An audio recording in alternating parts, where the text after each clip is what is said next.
Check out this video of beautiful Manitou Boulevard, all those maple trees. This is footage of the damage done by last night's storm.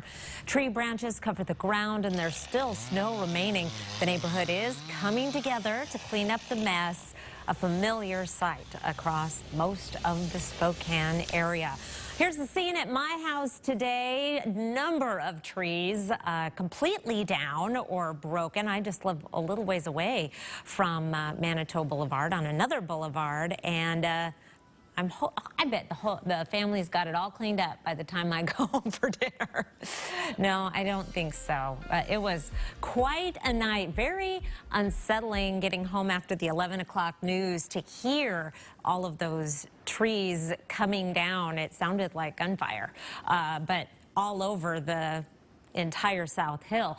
Here's a look at the 24-hour snowfall totals. And of course, if you haven't already heard this or put this together, the reason for the damage is heavy, wet snow, very high in moisture content on trees that are not expecting to be snowed upon, still full of leaves, and the weight was just too much. 2.5 inches of snow in Coeur d'Alene and Moscow, 3 inches in Cheney.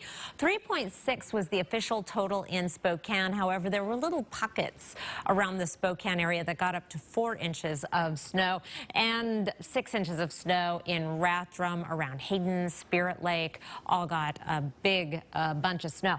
This 3.6 inches of snow in Spokane includes 3.3 inches yesterday, and then after midnight, 1/10 of an inch of snow. Both a record. One shattered the previous record last night. It was a trace.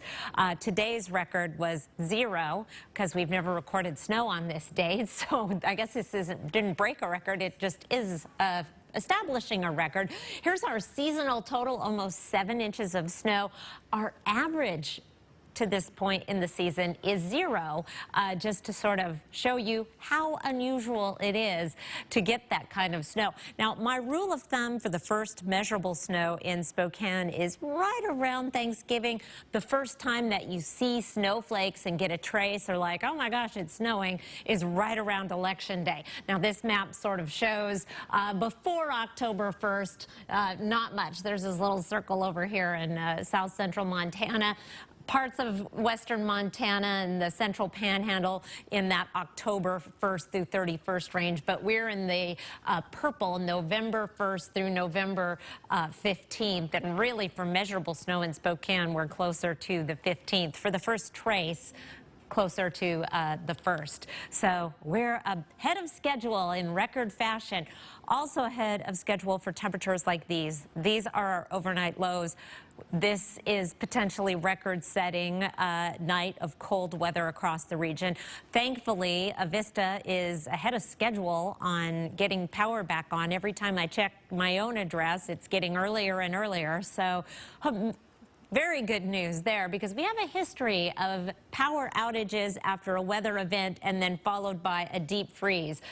So we'll be talking about record lows tomorrow at this time. Meanwhile, we do have a warming trend and a break from the snow. Looks like we'll be steering clear of the snow through the rest of the 7-day forecast.